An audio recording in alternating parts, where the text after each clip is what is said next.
नमस्कार, मैं हूं कपिल और आप देख रहे हैं नेक्स्ट 9 न्यूज। हम बात कर रहे हैं राज ठाकरे की। क्या वो अध्यक्ष पद जो है वो उद्धव ठाकरे से ले सकते हैं?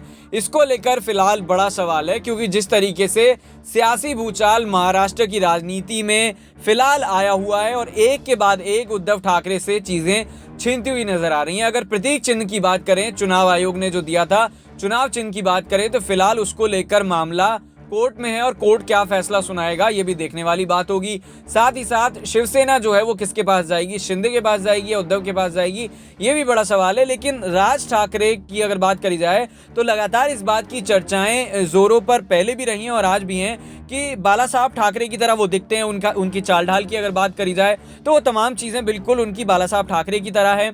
लेकिन उन्होंने एक समय पर एडमिट कर लिया था, मान लिया था कि आने वाला समय जो होगा उसमें अध्यक्ष पद की कुर्सी पर उद्धव ठाकरे ही विराजेंगे, यानी कि वही संभालेंगे और इसको लेकर किसी भी तरह की आपत्ति उन्हें नहीं रही है।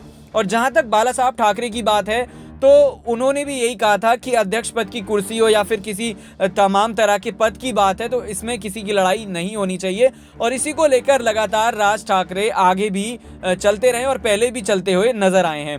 साथ ही साथ आपको ये भी बता दें कि बाला साहब ठाकरे के पास पूरी सत्ता थी, पूरी पावर थी, लेकिन फिर भी मुख्यमंत्री के पद पर वो कभी नहीं नजर आए थे।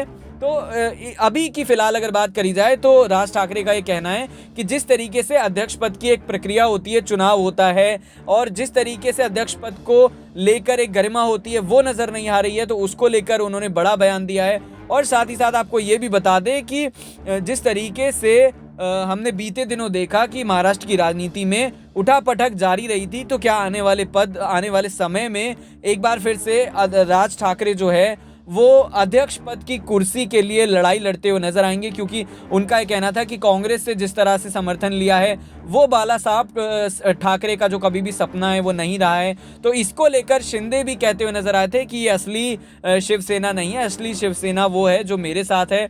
तो क्या जो विचारों में फिलहाल बदलाव देखा जा रहा है उद्धव ठाकरे की अगर बात करी जाए तो उनको लेकर तमाम आरोप ये झेलने पड़ रहे हैं कि ये शिवसेना वो शिवसेना नहीं है जो देखी जाती थी। तो क्या बड़ा सवाल यही है और आपसे हम यही पूछ रहे हैं कि उद्धव ठाकरे की जो शिवसेना है उसके जो अध्यक्ष पद की अगर बात करी जाए तो उस पर राज ठाकरे अपनी दावेदारी ठोकेंगे या फिर इस तरह की चीज़ें जो है वो महाराष्ट्र में चलती हुई नजर आ रही हैं, ऐसे ही खींचतान के बीच चलती रहेंगी? कमेंट करके ज़रूर बताइएगा। फिलहाल देखते रहिए नेक्स्ट 9 न्यूज़। नमस्कार।